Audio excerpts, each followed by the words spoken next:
So we've seen something of a contradiction about phosphorus. It's critical to life, but the phosphorus apparatus is quite lethal. I'd like to just recapitulate some of the disturbances our speakers have talked about.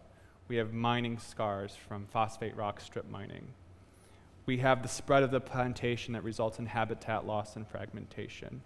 We have global eutrophication of freshwater and marine waters. We have war, forced migration, farmer suicides, and inadequate sanitation systems. But the one that we perhaps should think along with all these others is the fact that we have 7 billion people on this planet. Just as when we proliferate phosphorus in a lake, we get a proliferation of harmful algal blooms. When we proliferate phosphorus into the human environment, we get a proliferation of humans. So there's 7 billion people growing, that number's growing. So how might we reform the phosphorus apparatus? Or better yet, dismantle it so that we can feed 7 billion people without trashing the planet? That's my question. Anybody who has an answer should speak. We don't have the answer, they have the answer.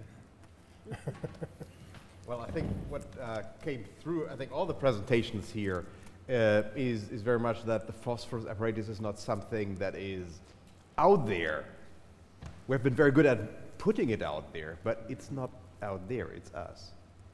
I mean, each time, as the agricultural spokesman here on this panel, each time we buy cheap meat, we are part of the phosphorus apparatus because we have heard, well, meat isn't actually cheap, it doesn't cost a lot of money. So I think one of the key things, again, something that runs through this panel is the huge lack of accountability. Mm-hmm. And there are, well, moral issues involved here, but also very practical issues. We have a terrific mechanism to establish accountability. It's called a market. And we haven't talked about the price of phosphorus, but I'm sure in 100 years from now, when the Technosphere convenes here again, if these concrete pillars hold, somebody in the audience will stand up and think, why was phosphorus so cheap for so long? I have a terrible answer, which is another question, and is of clarification. In your question, who is the we? Because that's, I think, fundamental. We tend, whenever we are talking about the global environment, we assume that there is something like the human society. But what we've seen in all these stories is that humanity doesn't work that way. It is divided in states, into groups of interest, and of course the ideal is global governance, but I don't see it, and I'm sorry to be this brutal, but any realistic answer to that question needs to face that fact. There was somebody that earlier, I think you actually, Lino, said the word war, and that usually resolves some of the questions. War will find, we are warring species.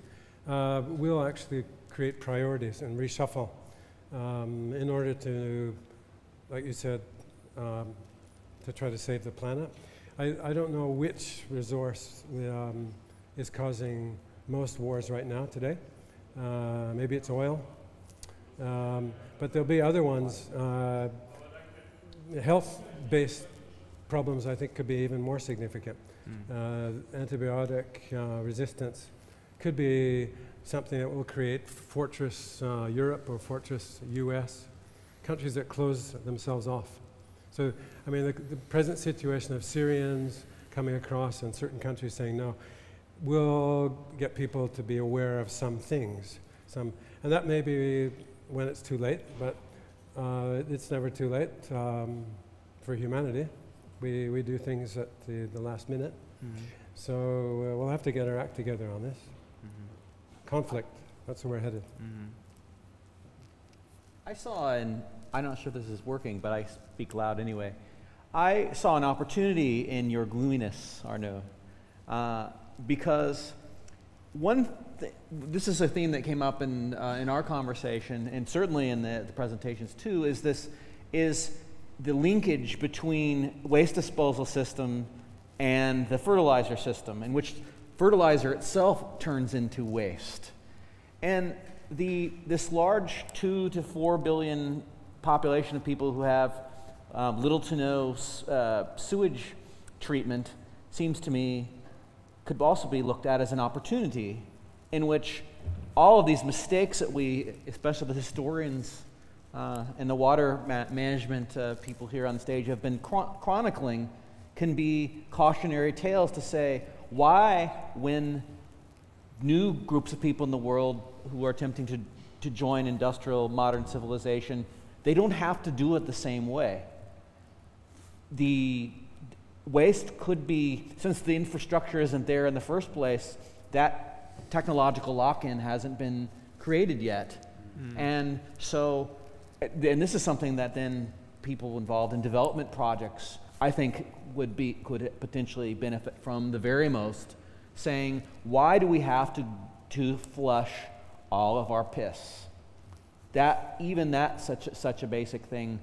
There's 2 to 4 billion people is a quarter to almost half of the world's over half of the world's population at the moment. That could be constructed as an opportunity rather than a danger hanging over our heads.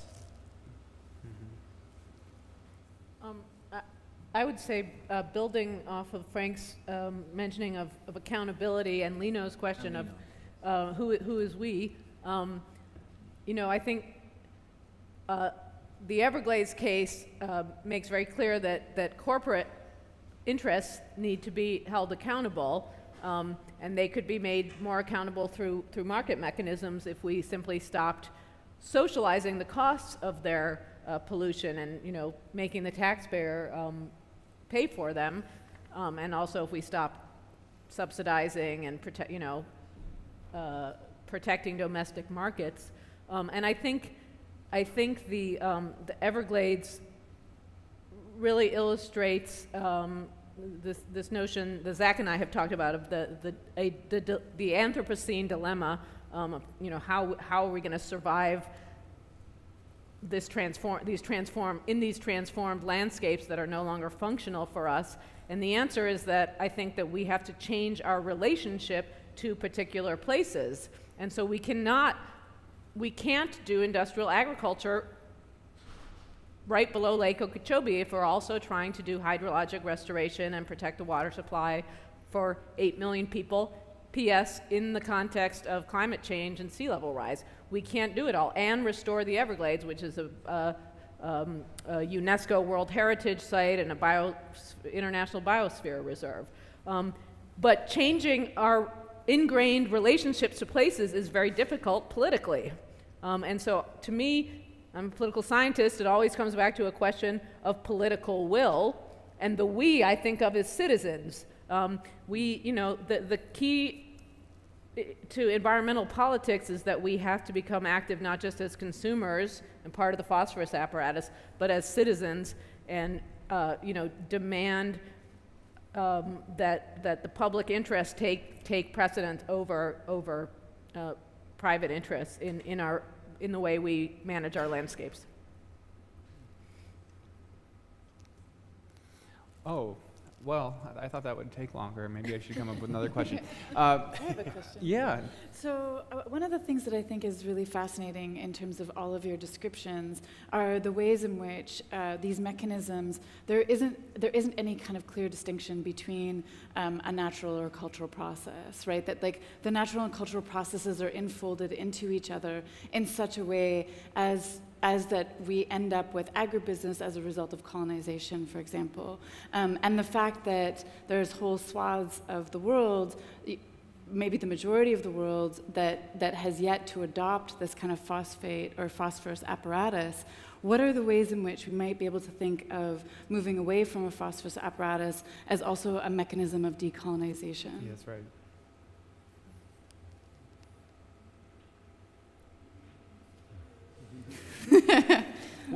One thing that interested me in the juxtaposition of especially your and my presentation is that Florida is ground zero both for the spectacular production of phosphate rock and superphosphates and fertilizers in their use, and it's also ground zero for the tremendous destruction that they can do to ecosystems in the wasteful dissolution of this wealth. You'll have to read my dissertation. And yes, exactly. And so one of these kind of questions begs one thing you always have to think about is where do we go to look for answers to this? Simply saying the whole world is an intimidating thing. Florida seems to be one of the key points of departure in this. Another place potentially, I'm an historian and tooting my own horn, is the past. It's come up in our conversations that we've been having intramurally here, that how often we said if they did it like they did in the 19th century, the obsession with manure, one of my arguments is actually gave birth to the phosphorus apparatus. Perhaps a new obsession with manure can provide us insights into bringing it to an end or to a new beginning.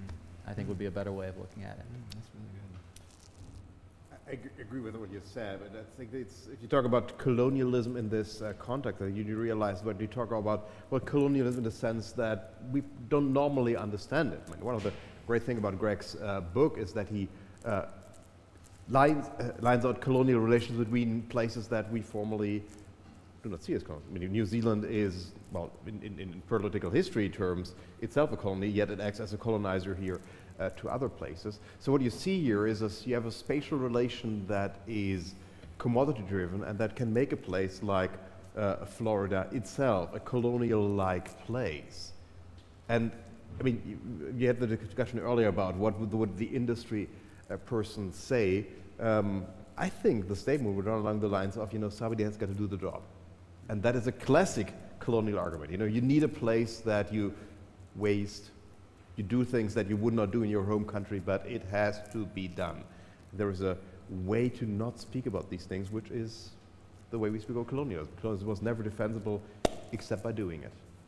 That's a really critical point, because I think in so many of the things we presented, we were telling the story of how the colonized became colonizers. Morocco is an iconic example of this, but it's also true in Florida as an underdeveloped part of the United States. One of the reasons mining economies so often develop on the margins of the world economy, but yet create new powers and new demands. So this is something that who is the colonial power is not something fixed in time by any way, shape, or form. It's something that's constantly being recreated. The same could be said for decolonization. Decolonization is something also that's continually evolving, and recognizing those two sides of the coin, I think, could be critical. Again, looking towards a future that we intentionally create instead of unintentionally slop through. We cannot forget also that for the countries that the same happens with coal or oil or uranium, for the countries that still want to use these resources, if the UN, in the names of global governance led by the US or whomever, brings up, or European countries brings up new international legislation, they are going to consider that a colonial move against their own industrial or productive capacity. So I come back to my question that is very hard to speak from the point of view of humanity, because there are different groups with different interests and the competition is real. Yeah, no, I think it's a question of world trade. The mentality of colonialism is something that all urbanites share. They do not want to take responsibility for where their water or food came from or where it goes after they use it. They have a throwaway mentality. basically disconnected from the natural system, the support system. So they're walking the ramp of suicide for society in a way. So, but the thing is, if you want to sort of like give it a governance twist, so the World Trade Organization is not doing its job. It isn't involved in all of these sort of fundamental questions about resource sharing. And it's basically a very, when it comes to the mining industry, they never really entered the forum on sustainable development. And the mentality in the mining industry is boom and bust. And you could say it's a colonial type of atmosphere. A lot of the Australian and Canadian type mining companies dominate the way they behave. And they're from, those are countries that don't have, if you like, the large populations that should actually be creating those checks and balances. So to change the world is, I think there's two main things, and that's to put some caring into the question of trade, who's taking responsibility, but the other one is the people living in cities. And I think to change people in cities is probably the biggest challenge. So that's maybe the next theme for this. You've made such an important point, I think, to get at the theme of the larger sessions. What is the technosphere? Where did it come from? Where is it going? Urbanism is such a fundamental characteristic of this. It has been eminently colonialist in its development over at least during the industrial age. So that's the driving force. So I mean, bones, to get bones into the London urban agriculture, to grow vegetables, potatoes, that's a city that is changing the whole world. And that model is put on a pedestal. That's the way you push humanity forward. You know, it's the Roman Empire. One of the just picking up on this, one of the themes that I thought comes through loud and clear is the disconnectedness of the different parts of what we're calling the apparatus. And I think, Frank, you said at the end of your talk that it may not be that the miner and the farmer don't care about each other or they're hostile to each other. They may not be aware of each other. And you know, I think in some ways we see the disconnectedness of modern society as an achievement of the technosphere, right? It's that, again, as we were saying before, my distance from excrement is a symbol of modernity. My distance from the fields is a symbol of my class status. You know, and our distance from Western Sahara is something that people, certainly in the United States, take as a luxury of being a superpower, right? So, I mean, this disconnectedness across space is a real issue. And disconnectedness across time, of course, is another issue as well. These are processes that have been playing out over 200 years, and we may be only remotely aware of the ones happening right now.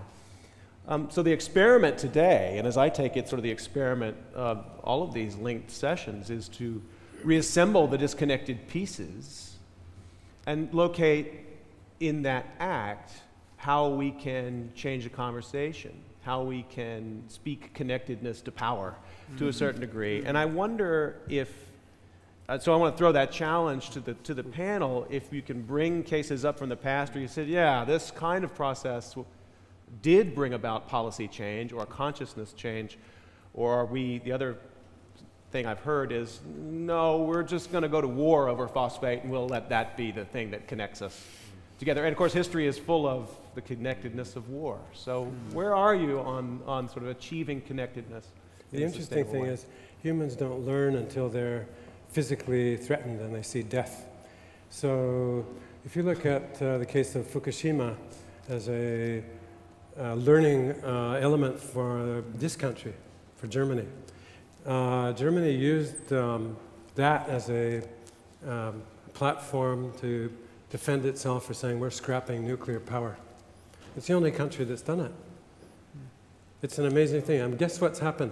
There are tens of thousands of biogas plants now in Germany, and they're growing day by day. And they're not just any little sort of a unit, they're producing power.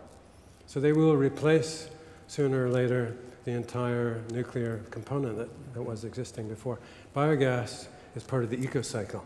It produces sludge from organic wastes of different kinds from farming. And that's really a green policy shift.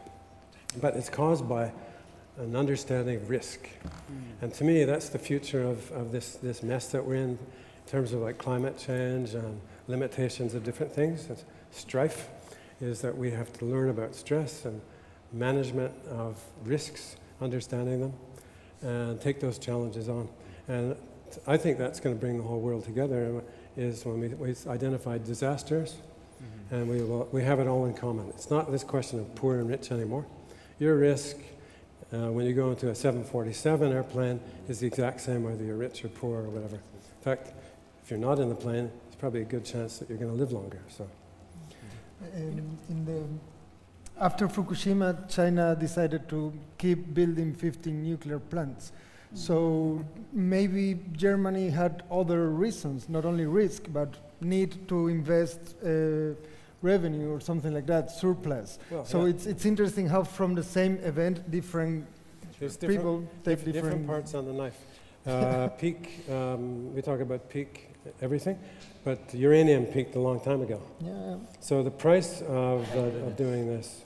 So right now, the only uranium you can get is actually, believe it or not, from phosphate mining. To push back a little bit though, this sense of disconnectedness is a reality, but I think it has been one of that we have intentionally created. I think this, and it's not just for the phosphorus apparatus, it's for any of these apparati, that the information is there available for us to know what these connections are for so many things. The people who've created them have been obsessed by documenting them. I think this is a classic case of this sense of disconnectedness that we have is a classic case of an agnotology, a science of ignorance. Yeah, production of ignorance. Yes.